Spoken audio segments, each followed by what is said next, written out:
कभी उत्तर गुणों में दोष लगा लेते हैं किसी के दबाव में आके, ये प्रतिसेवन कुशल।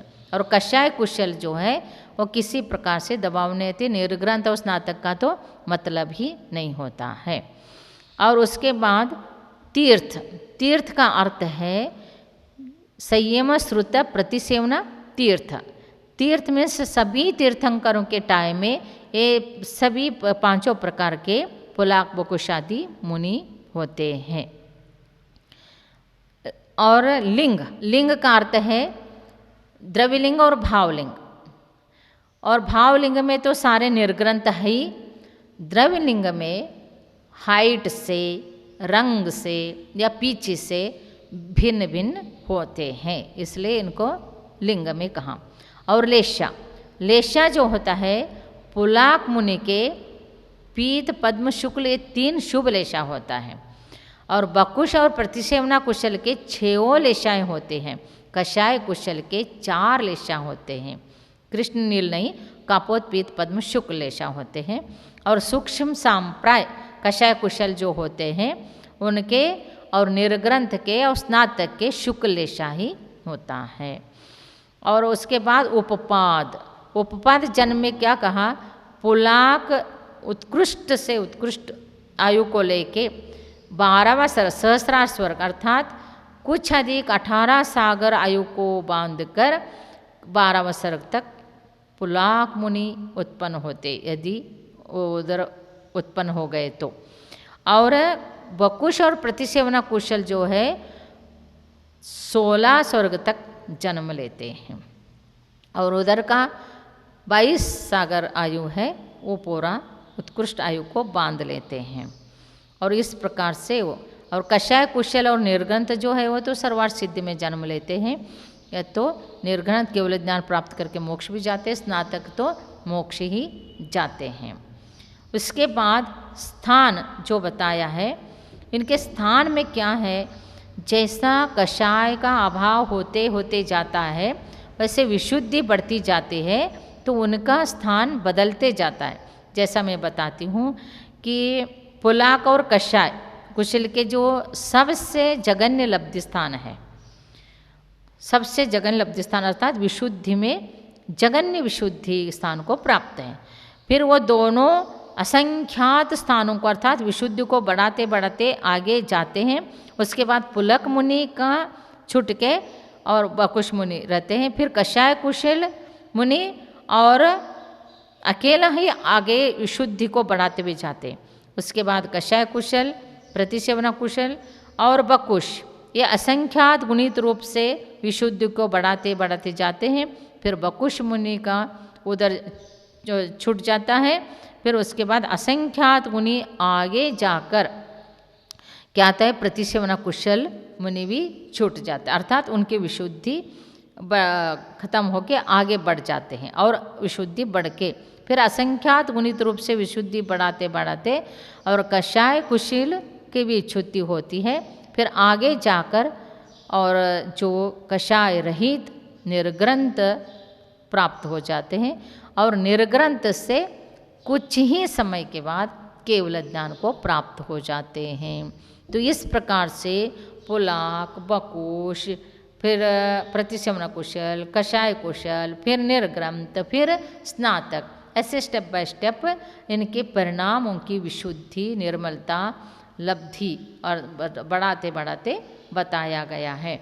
तो महानुभाव, इस प्रकार से जो शास्त्र में कर्मों का निर्जरा और संवर बताया गया है और परिणाम के लिए विशुद्धि बताया है, तपस्या बताया है और साधुचर्या जो है उसको बताया है, पुलाक आदि मुनि का वर्णन आया है, तो समझ लेना कि कभी भी किसी में भी कोई भी थोड़ा बहुत दोष है तो उसको देख के निंदा न करते हुए तो परिणामों में निर्मलता लाके उनका विनय करना चाहिए, उनका आदर करना चाहिए, उनको आहार देना चाहिए और उनका सत्कार करना चाहिए।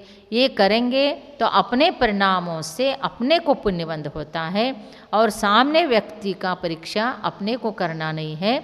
तो चतुर्थ काल में भी दोष लगाने के लिए मैं नहीं कह रही हूँ, लेकिन ऐसे दोष भी पंचम काल के, द्रव्य क्षेत्र काल के कारण, हीन संवरण के कारण, कोई कर्म के उदय के कारण, कुछ भी कहीं भी कुछ हो तो उसको लेके निंदा करते हुए, तिरस्कार करते हुए उनको साधु नहीं कहना, ऐसे करना गलत होता है। इसलिए शास्त्र के बातें हर तरह से, हर एंगल से समझकर अपने को कैसे करना है, अपने परिणामों की विशुद्धि कैसे बढ़ाना है, अपने को जैन धर्म का प्रभाव न कैसे करना है, और न्यू पीढ़ी अर्थात नया लोगों में, नए जनरेशन में कैसे धर्म प्रभाव न करना है, ये सोचो। और धर्म के हानि करने में मत बैठो, धर्म की वृद्धि करने में, धर्म का प्रभाव न करने में लगे रहो। जो कुछ भी छोटा मोटा होता है उसको छोड़ के अच्छे चीज़ को बढ़ावा दे के और गुणों को ग्रहण करके आगे बढ़ के जन धर्म का प्रभाव न करना चाहिए। जय बोलो अनंतानंत सिद्ध परमेष्टि भगवान की जय। महानुभावों, आज 10वां अध्याय शुरू होगा कि तत्वार सूत्र का जो 10वां अध्याय है, दह में मोक्षम च, अर्थात 10वां अध्याय में कौन से तत्व का वर्णन आता है, तो मोक्ष तत्व का वर्णन आता है। तो इसलिए मोक्ष के लिए कोई चीज़ ज़्यादा करना नहीं पड़ता है। मोक्ष के पहला जो जो चीज़ें है, परिग्रह है, अंतरंग है, बहिरंग है, वो सब अर्थात अंतरंग परिग्रह में सब मिथ्यात्व आ गया, कषाय आ गया, सब कुछ आ गया। बहिरंग परिग्रह में सब क्षेत्र वास्तु आदि आ गए। तो इनको छोड़ने में इतने सारे चीज़ों को करना, सुनना, समझना होगा। और उसके बाद जो है 10वां अध्याय के लिए सीधा सीधा कर्मों से रहित होकर, क्योंकि निर्जरा हो गया तो कर्मों से रहित हो गया, तो अब सिर्फ सिद्ध बन गए। तो कैसे सिद्ध बन गए ये बताएंगे। पहला सूत्र में बताया, मोह क्षयात ज्ञान दर्शनावरणांतराय क्षयात च केवलम, केवल ज्ञान प्राप्त हो गया। किससे? मोह क्षय, पहला सबसे ज़्यादा पुरुषार्थ मोहनी कर्म को नाश करने में लगा। पहला पुरुषार्थ से मोहनी कर्म नाश हो गया। फिर दूसरे एक ही पुरुषार्थ में ज्ञानावरण, दर्शनावरण, अंतराय कर्मों का क्षय होके केवल ज्ञान प्राप्त हो गया। क्योंकि जो 12वां गुणस्थान है, 10वें गुणस्थान में मोहनी कर्म नाश हो गया, और 11वें में तो जो क्षपक श्रेणी आरूढ़ है तो उनको तो 11वां गुणस्थान जाने का मतलब ही नहीं होता, सीधा 10वें गुणस्थान से 12वें गुणस्थान में पहुंच जाते। जो उपशम श्रेणी चढ़ता है, चाहे क्षायिक सम्यक दृष्टि है, लेकिन श्रेणी चढ़ते समय उपशम श्रेणी चढ़ रहा है तो 11 तक जाके फिर नीचे आके फिर क्षपक श्रेणी चढ़ के फिर वो केवल ज्ञान प्राप्त कर सकता है। कोई कोई या तो कोई कोई सीधा ही क्षपक श्रेणी आरूढ़ होके कर्मों का नाश करते। तो 10वें गुणस्थान में मोहनी कर्म का नाश हो गया। 12वें गुणस्थान में क्या हो गया? तो ज्ञानावरण 5, दर्शनावरण 4 और अंतराय, इन कर्मों का नाश कहाँ पर हो गया? 12वें गुणस्थान के अंत में हो गया, और 13वें गुणस्थान के प्रथम समय में केवली बन गए। मोक्ष का स्वरूप बताते हैं। बंध हेतु अभाव निर्जराभ्याम कृष्ण कर्म विप्रमोक्षो मोक्षाः। बंध हेतु अभाव, बंद होने का जो हेतु है, कारण है, उसका अभाव होने से, अर्थात कर्मों का बंद होने का हेतु क्या है? एकमात्र मोहनी कर्म, राग और द्वेष। राग और द्वेष के अलावा कितने भी कर्म है, ज्ञानावरणी कर्म से, दर्शनावरणी कर्म आदि से बंद नहीं, इन कर्मों का बंद ही राग द्वेष से हो रहा है। तो इसलिए बंद का हेतु जो है मोहनी कर्म है, उसका अभाव होने से, और जो कर्म है सत्ता में उसका निर्जरा होने से क्या हो गया, कृष्ण कर्म विप्रमोक्षो, कृष्ण करते संपूर्ण कर्म से मुक्ति पाना मोक्ष है, अर्थात बंधन से मुक्त होना मोक्ष है। मोह क्षयात मोक्षा स्वात्म प्रदेशो मोक्ष स्यात्, तो आत्मा आत्मा में रत हो गया। अब कोई संसार में वापिस आने का मतलब नहीं। बहुत से अज्ञानी लोग, अलग अलग दर्शन के लोग, जो मोक्ष गया है तो भी वापिस आता है, अवतार लेता है, ऐसे कहते हैं। या तो एक ही आत्मा कितने सारे अवतार लेता है कहते हैं, ऐसे नहीं। प्रत्येक आत्मा अपने अपने कर्मों का निर्जरा करके जो भव्य है, निकट भव्य है, आसन भव्य है, वही मोक्ष को जाता है सम्यक दर्शन ज्ञान चारित्र पूर्वक। और एक बार मोक्ष को गया तो फिर संसार में आता नहीं। जैसा बीज के अभाव में वृक्ष का अभाव है, वैसे कर्मों के अभाव में संसार का अभाव है। जहाँ पर संसार में आने का जो हेतु है, कर्म है, मोहनी कर्म है, उसी का अभाव हो गया तो क्यों रिटर्न संसार में आएंगे।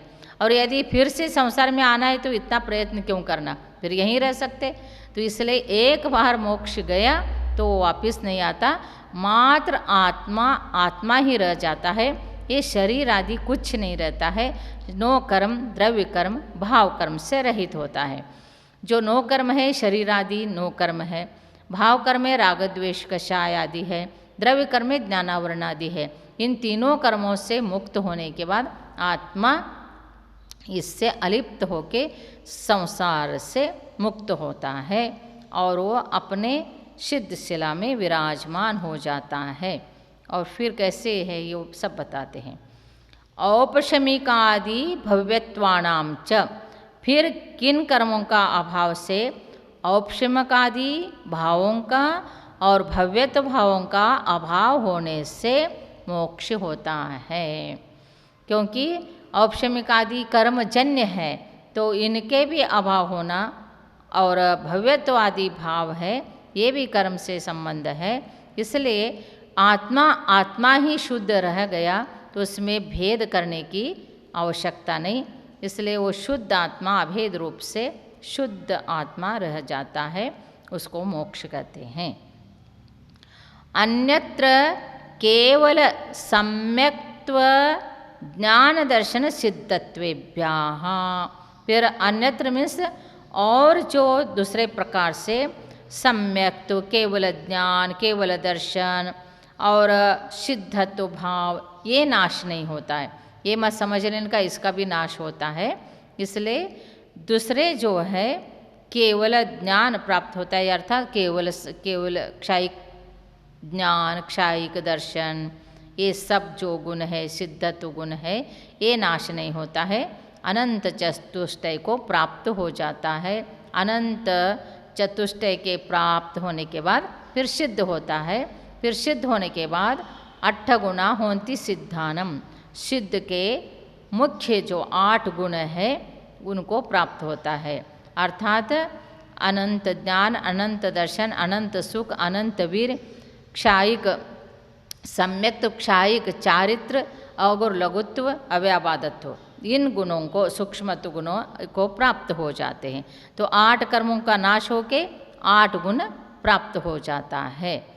तो इसलिए सिद्ध भगवान के 8 गुण प्राप्त हो गया और वो सिद्ध भगवान प्राप्त होते। 8 गुण नाश नहीं होता। गुणों का नाश होने के बाद सिद्ध नहीं बनते हैं, या मोक्ष में कोई सिद्ध गुण ही नहीं है, ऐसे नहीं कहना। तद अनंतरम ऊर्ध्व गच्छन्तात लोकांतात, फिर सिद्ध बनने के बाद अर्थात मोक्ष गए, फिर ये गुणों को प्राप्त हो गए तो क्या होता है, तद अनंतर ऊर्ध्व गच्छन्ता लोकांतात, ऊर्ध्व गमन करता है आत्मा। अर्थात कर्मों से अलिप्त होने के बाद क्या करता है आत्मा, ऊर्ध्व गमन करता है। और ऊर्ध्व गमन करके लोक के अग्रभाग में स्थित होता है, जहाँ पर आत्मा, शुद्ध आत्मा चला गया। तो चला गया तो मात्र आत्मा गया, उनके साथ कोई शरीर का तो मतलब ही नहीं। फिर वो पीछे का जो परम औदारिक शरीर है, केवल ज्ञान प्राप्त होने के बाद, औदारिक शरीर के बाद केवल ज्ञान प्राप्त हो गया, केवल ज्ञान प्राप्त होने के बाद परम औदारिक शरीर प्राप्त होता है। परम औदारिक शरीर ऐसे सप्त धातु से रहित होता है और वो सुंदर होता है और ऐसे अंतर ही रहता है, 5000 धनुष्य अंत रहता है। तो ऐसे जो अंतर जो केवली थे, तो उनका जो कोई भी शरीर है, पद्मासन में बैठे और या खड्गासन में बैठ के योग धारण करके वो मोक्ष को गए, तो उनका जो आकार है आत्मा का, वो आकार सिद्ध शिला में पहुंच जाता है। तो उस आकार के अपेक्षा से हम कहते हैं कि जो भगवान सिद्ध भगवान के जो मस्तक है तनुवात वलय को लगता है, अर्थात लोक के एंड लास्ट में यहाँ पर लगा, इसके बाद तो अलोक आकाश है। तो तनुवात वलय ही लास्ट वाला है, तनुवात वलय के बाद क्या है, आकाश द्रव्य है। पहला तो जैसा एक एक है, घनोदधि वलय, घनवात वलय, तनुवात वलय, फिर आकाश। तो इस प्रकार से और ऊपर भी जाएंगे तो घनोदधि, घनवात, तनुवात, फिर आकाश। तो ऐसे तनुवात वलय को आत्मा जो सिद्ध से भगवान है उनका मस्तक ऐसे टच हो जाता है।